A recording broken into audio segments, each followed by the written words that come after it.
Good morning and welcome to Onward in Love and Caregiving.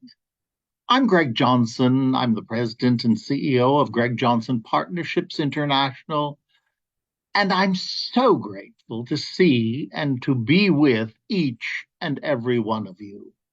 Our programs continue to increase in their membership in the people who take advantage of these, and I'm so grateful for that because it is a gift that I've been given that I truly want to share because my ministry has been family caregiving for well over 25 years. And recently, we've been doing something that I tend to do each year. The beginning of the year, people make resolutions, people make decisions about certain things that they're going to be doing. And also, it becomes a time when people say, I have to take a look at this or take a look at that. I need more guidance.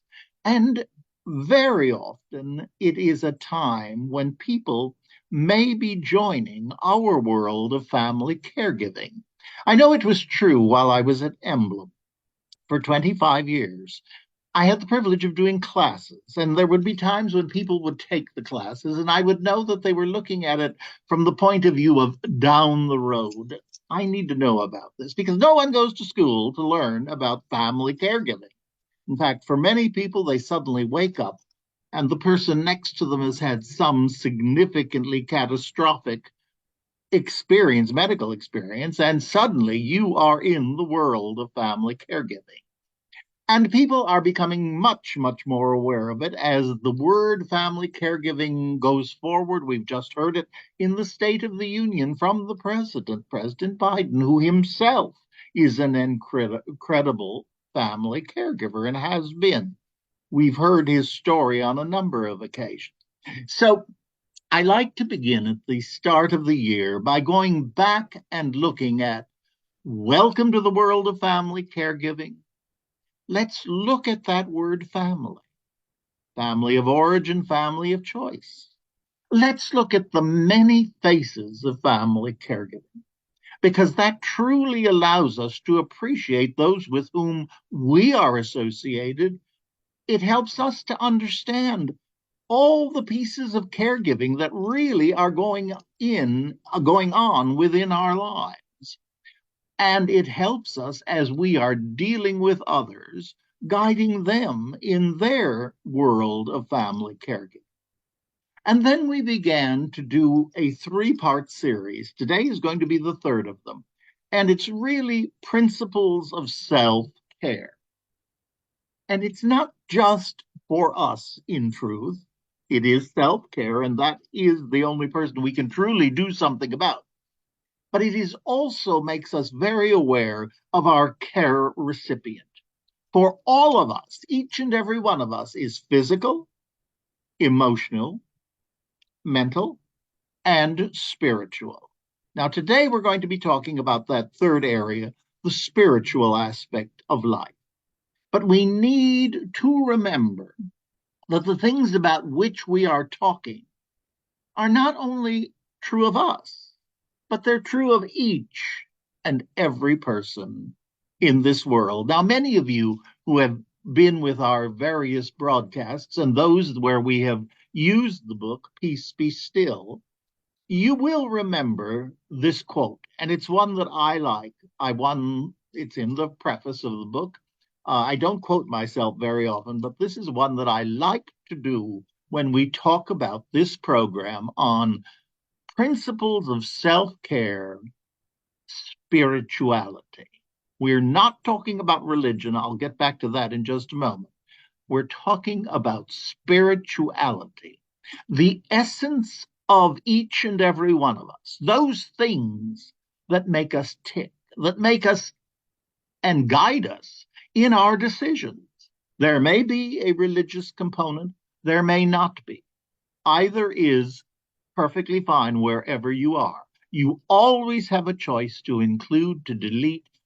Each of us does that in ourselves. But who are we? Remember, We are all children of God, and that word, as you understand or don't understand it at this moment, and members of one race, the human race. Let us each remember who we are, beloved children of the divine.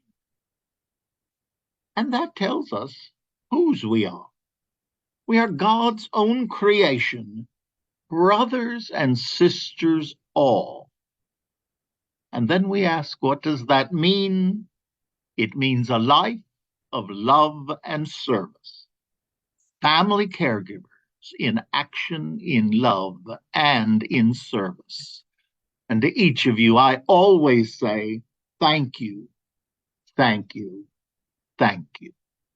Now, just one quick word, and this could be a program that would go on forever. Now, as many of you know, I'm an ordained interfaith minister.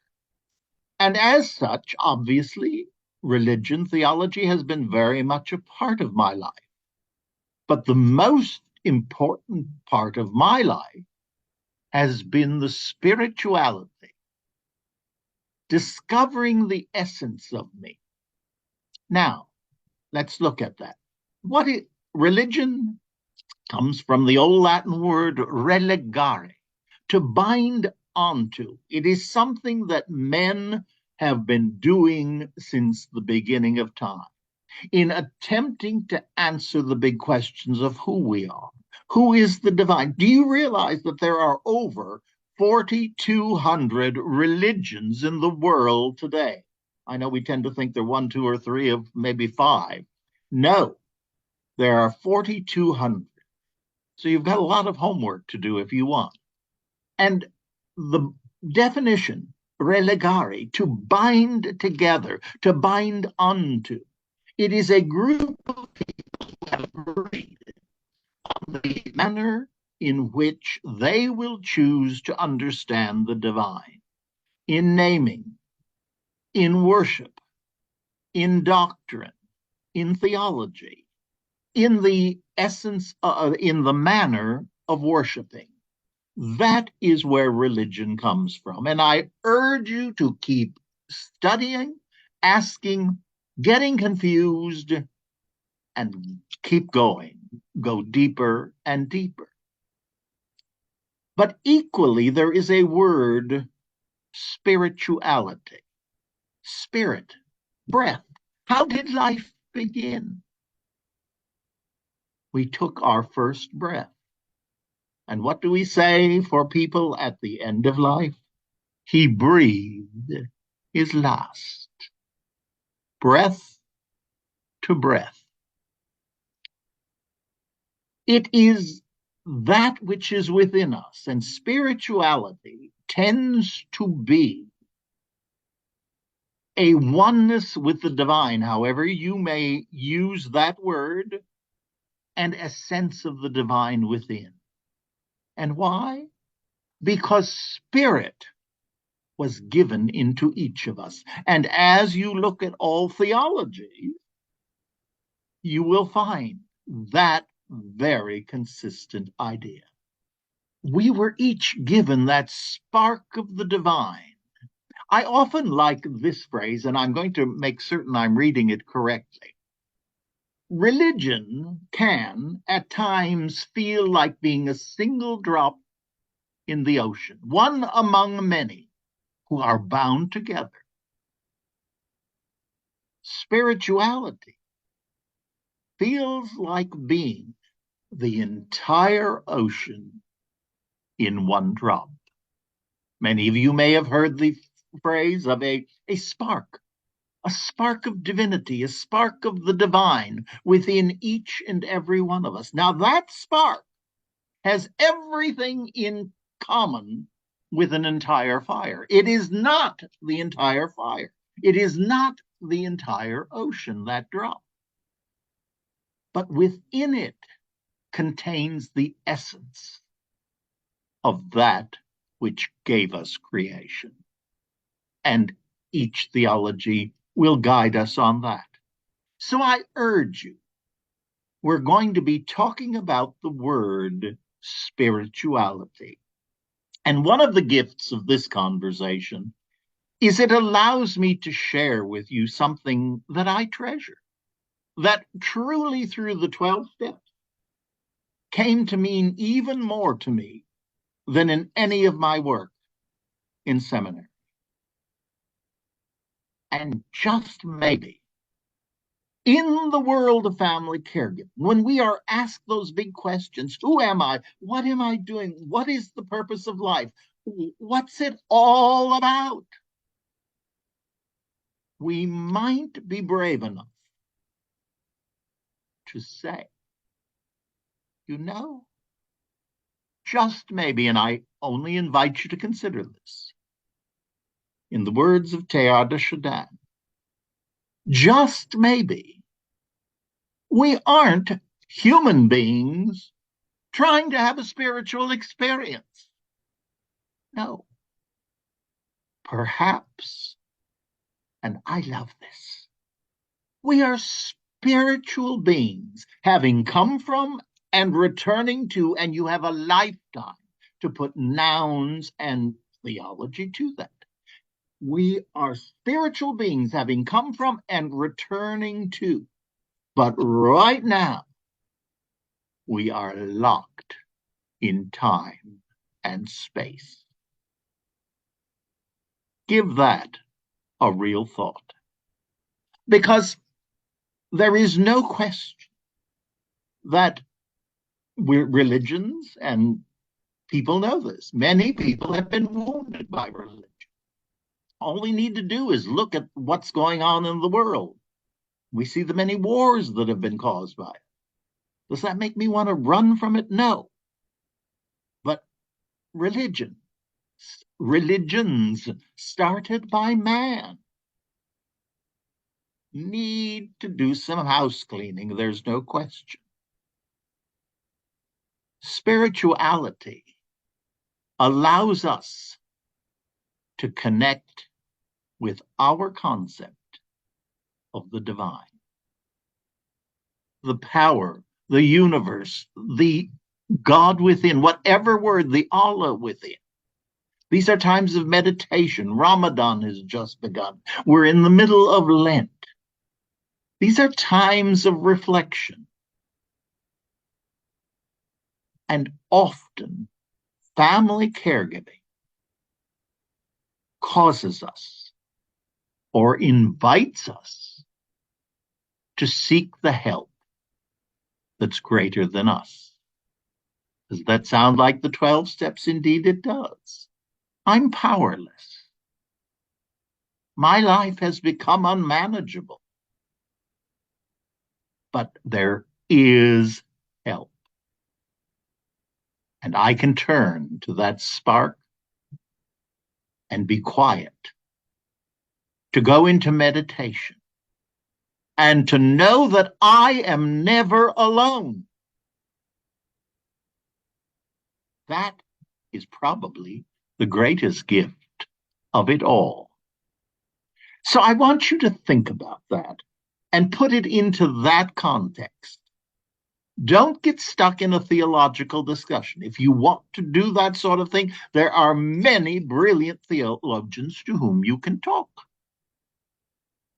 But every tradition honors the spiritual and the individual journey of finding out who we are, whose we are,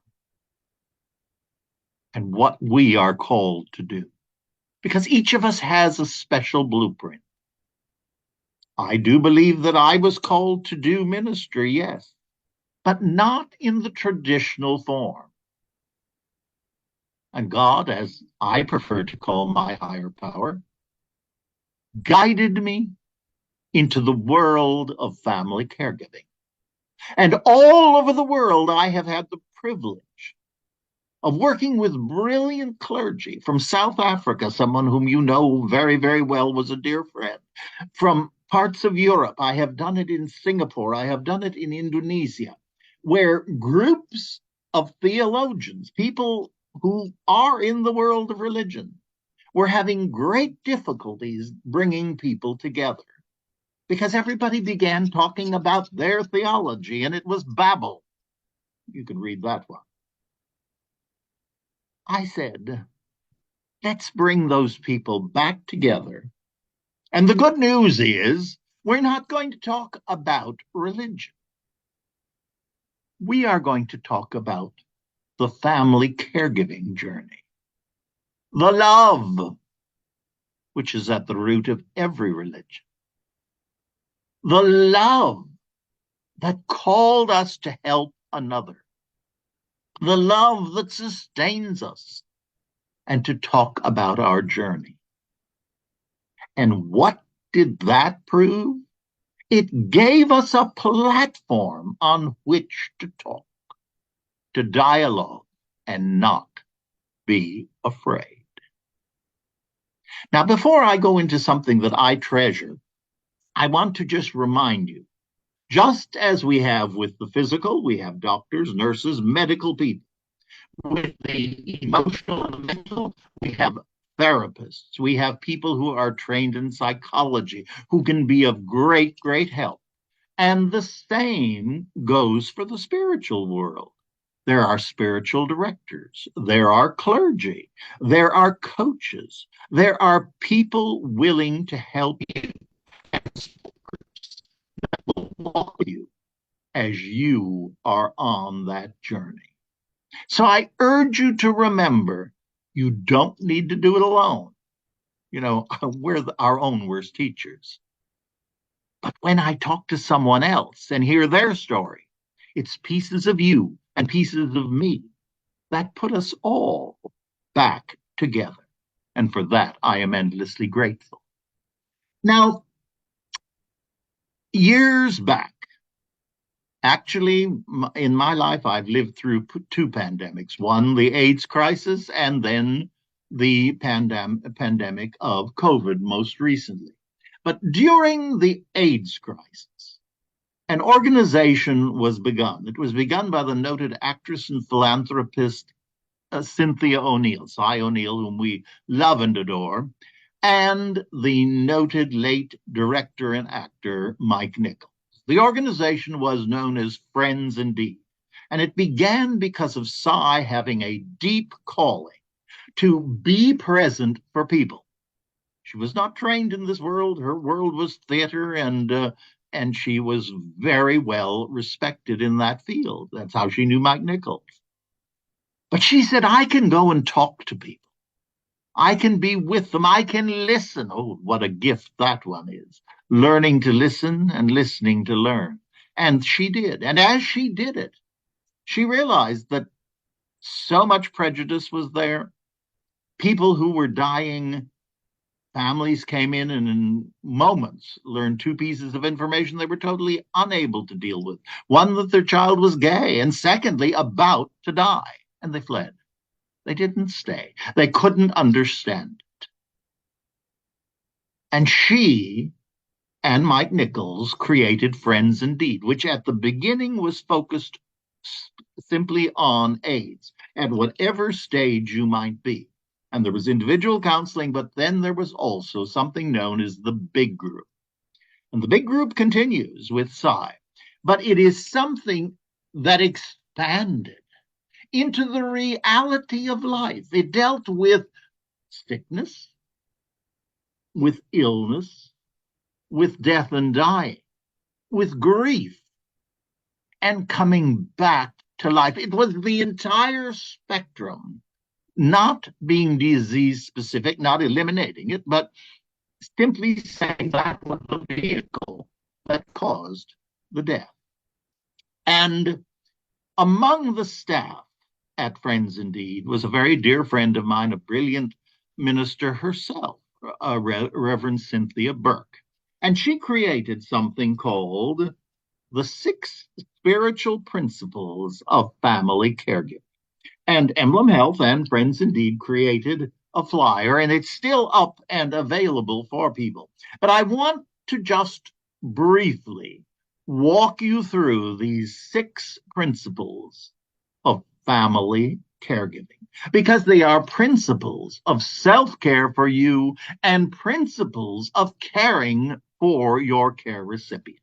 Number one, this one we could all do together. It's the mantra, it is the essence of family caregiving. Take care of yourself. How else do we say it? Before I can care for you, I've got to care for myself. That's not selfish. That is intelligent because we cannot give to someone else what we don't have. If we are absolutely exhausted, if we are worn out, if we are lacking in every area of our lives, physically, emotionally, and spiritually, we need to regroup that so that we can be that vehicle to allow healing and love to flow through us to another person. We are simply the vehicle. It isn't I who is doing it, it is the divine who is sending this forth. But I need to be open to receive so that I may give. I need to be open so I may receive in order to give. Self-care. Number two, one we have talked about many times again. We are family caregivers, not cure givers. Remember, caring is accepting exactly what is happening at this very moment. At this very moment, your care recipient is there, is whole, perhaps with great pain and difficulty, but both of you are present together. We're not going to change anything. That becomes the purview of the caring professionals, the doctors and the nurses, as we've talked about, along with the therapists dealing with the emotional and the spiritual aspects. But we are giving the gift of being present and walking together. We are caregivers. Number three, and I just said part of that, and that is work to be in the moment. Stay right where we are. One of the things that so often happens, and as a clergy person, I am constantly talking to people about this. A loved one receives a diagnosis that is severe, that is difficult. And instead of being present, that this is where we are, we're in the hospital, we're getting tested, they're defining exactly what is happening, they go right to the funeral. Now, often illnesses are the precursors to death, yes, but we are born to die. So it shouldn't come as a great shock that someone is going to die. And we don't know when. I've never found the expiration date on me. But what I do know is that this moment I am sitting here speaking to a group of people whom I love. And you are present and I am present. And we can give thanks for this moment. We can give thanks that we're trying to learn something so that we can help someone whom we love. But we don't control it. We are here to learn. And we learn as caregivers. We didn't cause it, we can't cure it, and we can't control it. Those famous 3 C's of Al-Anon. But it is true that we can be in the moment. And at this moment, everything is fine. Amid all the insanity maybe going on around us, at this moment, we are safe. And how do we know that? Because we can go within to that spark that's burning still with love. When we need it, go within and grab on. Number 4, express your feelings appropriately. That becomes very difficult as the time goes on, and we become emotionally fragile. The roller coaster of emotions can be overwhelming. But we need to keep our conversations with I messages, not, "You're driving me crazy. Will you stop?" No. Our loved one may not be able to communicate. They're crying within. This is not who I thought I was. This is not what I want to be. But it's who I am at this minute. And they can't even express it. So we need to keep the messages in awe. And by that, I'm not saying egotistically. I'm here to help you. I need you to let me know what you really want. What do you think would be most helpful? And if they can talk and speak, that's fine. If they can't, squeeze my hand if this is what you want. Would you like me to do blah, blah, blah? Squeeze my hand. Very important to remember we're walking together. We don't know the story, but we're walking together. And that leads us to the fifth and sixth principle of family caregiving, the spiritual principles. Number 5, this seems strange to say. Listen to it carefully. Seek to find meaning in the experience. Now, I can just hear a caregiver saying, with everything else I've got going on, I certainly don't have time to try and find meaning in this. It's driving me crazy. It's a living hell. And they're right. That's exactly what's going on. I'm not painting a perfect picture by any means. But listen, even in the most difficult and challenging situation, you can find meaning, value, and purpose. You can always see that the roles could be reversed. And imagine how you would like to be treated. One of the things you'll discover as a caregiver is that this is so important, that the quality of life is not determined by the circumstances. Hear me out again. The quality of life is not determined by the circumstances, but how you and the person for whom you care perceive the circumstances. Remember, when we know something that has happened, the circumstances, it's already history, it's happened, there's no changing it. What it is knowing that that has taken place. And that leads directly to the sixth principle, which I think is the most beautiful and so often forgotten.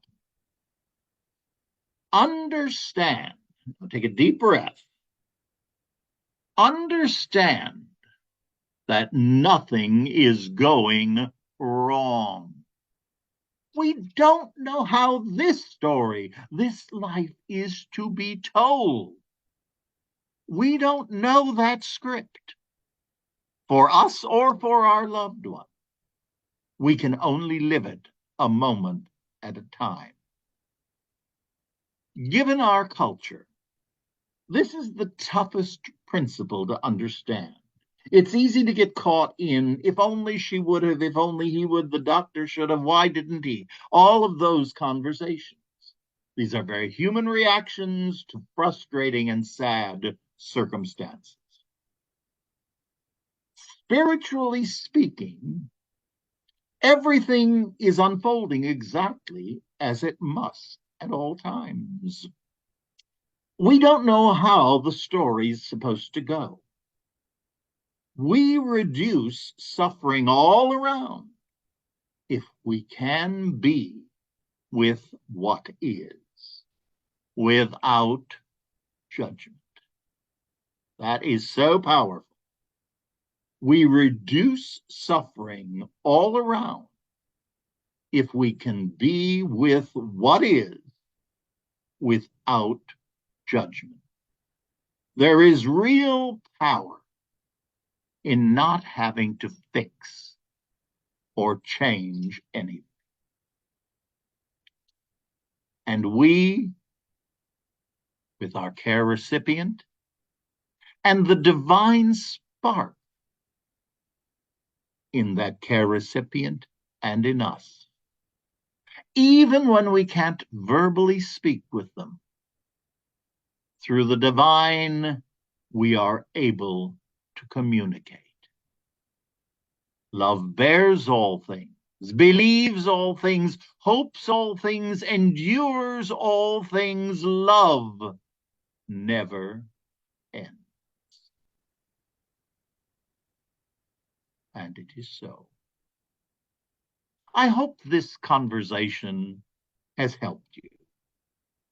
It's my privilege to be with you and to share this, and I look forward to seeing you again next week.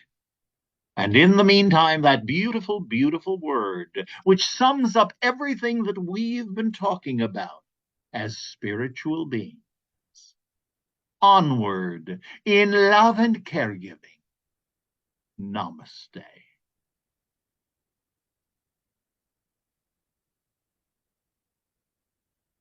God bless. And I will see you real soon. Thank you. God bless.